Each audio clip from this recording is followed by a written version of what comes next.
नमस्कार, आप देख रहे हैं मनी 9 और मैं हूं आपके साथ विशाल शर्मा। भारतीय शेयर बाजार में भले ही अभी गिरावट के साथ कारोबार हो रहा हो या वॉलेटिलिटी अभी देखने को मिल रही हो, लेकिन इसी बीच मॉर्गन स्टैनली की एक रिपोर्ट आई है। मॉर्गन स्टैनली ने बड़ी अच्छी भविष्यवाणी की है। उन्होंने कहा है कि भारतीय शेयर बाजार को लेकर वो काफी पॉजिटिव नजर आ रहे हैं। कंपनी का मानना है कि अभी बाजार में भले ही विदेशी निवेशकों की बिकवाली हो, अब विदेशी निवेशकों की बिकवाली वाला मामला तो आपसे बेहतर कोई जानता नहीं होगा, क्योंकि इस साल की शुरुआत से अगर अभी तक की बात की जाए, मात्र 5 महीने में 2 लाख करोड़ रुपए जो है बाजार से बाहर जा चुके हैं। रिस्पेक्टिव ऑफ दैट, महंगाई और ग्लोबल तनाव जैसी परेशानियां जरूर हैं, लेकिन तब भी लंबे समय के लिए भारत की ग्रोथ स्टोरी जो है वो मजबूत बनी हुई है, ये कहना है मॉर्गन स्टैनली का। अब चलिए, अब पूरी आसान भाषा में जो है इनकी रिपोर्ट को समझने की कोशिश करते हैं। अब कहां तक जा सकता है सेंसेक्स, यानी सेंसेक्स का जो नया टारगेट उन्होंने दिया है वो भी समझ लेते हैं। मॉर्गन स्टैनली का कहना है कि जून 2027 तक बीएसई सेंसेक्स करीब 89,000 के स्तर तक पहुंच सकता है। यानी अगर करंट भाव से अगर देखें तो मौजूदा स्तर से लगभग 15% की जो है तेजी देखने को मिल सकती है। ब्रोकरेज का मानना है कि भारत अभी धीमी कमाई यानी अर्निंग्स में स्लोडाउन के दौर से बाहर निकल रहा है और आगे कंपनियों की कमाई जो है तेजी से बढ़ सकती है। इसी वजह से शेयर बाजार में भी मजबूती आ सकती है।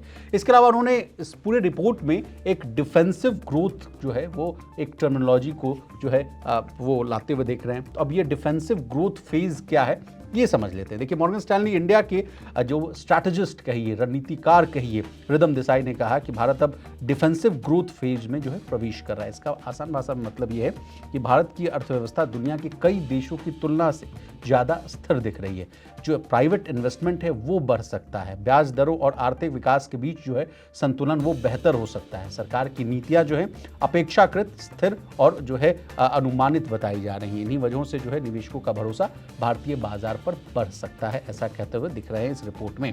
अब चलिए, 3 जो संभावित जो है तस्वीरें जो बताई गई हैं मॉर्गन स्टैनली के द्वारा वो समझ लेते हैं। एक है बेस केस सिनेरियो, यानी इसकी सबसे ज़्यादा संभावना बताई जा रही है। इसकी मतलब संभावना का आप स्तर ये देखिए, विजिबिलिटी का आप ये स्तर देखिए कि ये 50% इसकी संभावना बताई जा रही है। अब क्या होगा बेस केस सिनेरियो में, ये समझ लेते हैं। देखिए, इस स्थिति में भारत की अर्थव्यवस्था मजबूत रहती है, दुनिया भर में ग्रोथ बनी रहती है, ब्याज दरें ज़्यादा नहीं बढ़ती, कच्चे तेल की कीमतें जो हैं वो नियंत्रित रहती हैं। तो अगर ऐसा हुआ तो कंपनियों की कमाई जो है फाइनेंशियल ईयर 29 तक हर साल करीब 16% की दर से बढ़ सकती है। सेंसेक्स जो है 89,000 तक पहुँच सकता है। अब दूसरा केस क्या है ये समझ लीजिए, बुल केस सिनेरियो। बहुत अच्छा माहौल इसको कहा जाता है, इसकी प्रोबेबिलिटी जो है वो 25% के आसपास बताई जा रही है। अगर देखिए हालात उम्मीद से ज़्यादा अच्छे रहे तो कहा जा रहा है कि कच्चा तेल जो अभी फिलहाल $105 प्रति बैरल के आसपास है वो गिरकर $80 प्रति बैरल के नीचे आ जाता है, तब इसको कहा जाता है कि अच्छा माहौल है। दुनिया में आर्थिक जो है गतिविधियां वो तेज हो गई हों, कंपनियों की कमाई और तेजी से बढ़ती हुई दिखे, तो कहा जा रहा है कि सेंसेक्स जो है 1 लाख तक भी जा सकता है। इस स्थिति में है जो कमाई की जो ग्रोथ है वो 19% सालाना तक जो है पहुंच सकती है। अब आइए जो तीसरा सिनेरियो जो बता रहे हैं कि बियर केस, खराब स्थिति, इसकी प्रोबेबिलिटी 25% के आसपास है। कहा जा रहा है कि अगर कच्चा तेल $120 प्रति बैरल से ऊपर चला जाए, दुनिया की अर्थव्यवस्था कमजोर हो जाए, आरबीआई को ब्याज दरें बढ़ानी पड़े, तो बाजार में बड़ी गिरावट आ सकती है और सेंसेक्स जो है 66,000 तक भी जो है फिसल सकता है। तो अब हमने आपको तीनों जो है बियर केस हो, बुल केस हो या बेस केस सिनेरियो हो, इन तीनों को जो मैंने बहुत ही आसान भाषा में समझाने की कोशिश की है। अब फिर से समराइज कर देता हूँ। बियर केस में सेंसेक्स जो है 66,000 तक जा सकता है, बुल केस में सेंसेक्स 1 लाख तक जा सकता है और बेस केस सिनेरियो में जो है सेंसेक्स 89,000 तक पहुंच सकता है। अब विदेशी निवेशकों की बिकवाली वाला मामला भी समझ लेते हैं। क्यों मॉर्गन स्टैनली ने कहा कि विदेशी निवेशकों की बिकवाली के बावजूद मॉर्गन स्टैनली ने क्यों भरोसा जताया है, ये भी समझ लेते हैं। मॉर्गन स्टैनली का मानना है कि भारत के पास कई मजबूत जो है पॉजिटिव फैक्टर्स हैं। भारत यूएस और भारत यूके ट्रेड डील में जो है प्रगति करता हुआ दिख रहा है, आगे बढ़ता हुआ दिख रहा है। चीन के साथ संबंधों में सुधार देखने को मिल रहा है।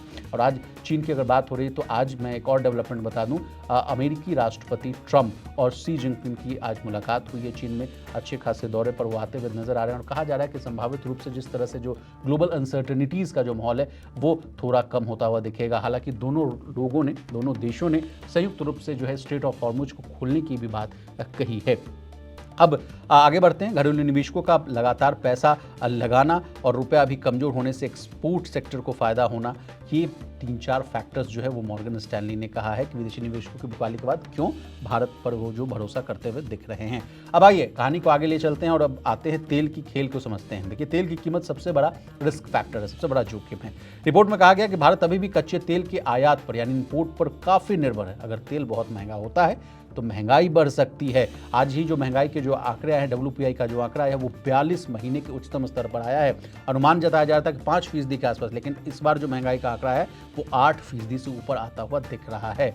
इसके अलावा सरकार और RBI पर दबाव बढ़ सकता है। इसीलिए देखिए, दबाव बढ़ा तभी तो कहा गया कि प्रधानमंत्री का जो कॉन्वॉय है उसको 50% यानी आधा कर दिया गया। तमाम देश के जितने भी जो मुख्यमंत्री हैं उन्होंने बढ़ चढ़ कर जो है प्रधानमंत्री मोदी की जो अपील है उसको माना और अपने जितने भी जो है कन्वॉय हो, अनावश्यक खर्च हो, विदेशी यात्रा हो, वो सबको बंद कर दिया है। इसके अलावा अगला फैक्टर कहा गया कि बाजार कमजोर पड़ सकता है। हालांकि मॉर्गन स्टैनली का कहना है कि पहले के मुकाबले भारत की अर्थव्यवस्था तेल पर कम निर्भर हो चुकी है, इसलिए असर पहले जितना भारी नहीं होगा। लेकिन ताज़ा अपडेट यह है कि अभी भी हम लोग 85 to 89% जो अपना डिमांड है क्रूड ऑयल का वो हम इंपोर्ट ही करते हुए नजर आते हैं। अब जाते जाते IT सेक्टर को लेकर क्या बड़ा संकेत दिया मॉर्गन स्टैनली की रिपोर्ट में, ये भी जान लेते हैं। देखिए, रिपोर्ट में भारतीय IT कंपनियों को डार्क हॉर्स बताया गया है। मतलब आने वाले समय में AI यानी आर्टिफिशियल इंटेलिजेंस और डिजिटल टेक्नोलॉजी पर खर्च तेजी से बढ़ सकता है। इससे भारतीय IT कंपनियों को नए बड़े मौके मिल सकते हैं। बाजार शायद कभी अभी जो है AI से मिलने वाली संभावित फायदों को पूरी तरह समझ नहीं पाया है, यानी आगे चलकर IT सेक्टर जो है सरप्राइज कर सकता है, यानी अच्छी खासी ग्रोथ दिखा सकता है। तो ये रही आपको मॉर्गन स्टैनली की रिपोर्ट। हमने आपको बताया कि कैसे क्या 3 केस सिनेरियो में सेंसेक्स कहां तक जा सकता है। आपको हमारी ये डिटेल्ड रिपोर्ट कैसी लगी कमेंट करके जरूर बताइएगा। इसी तरह देश, दुनिया और बिजनेस जगत से जुड़ी तमाम ताज़ा तरीन खबरों के लिए बने रहिए हमारे साथ और देखते रहिए मनी9।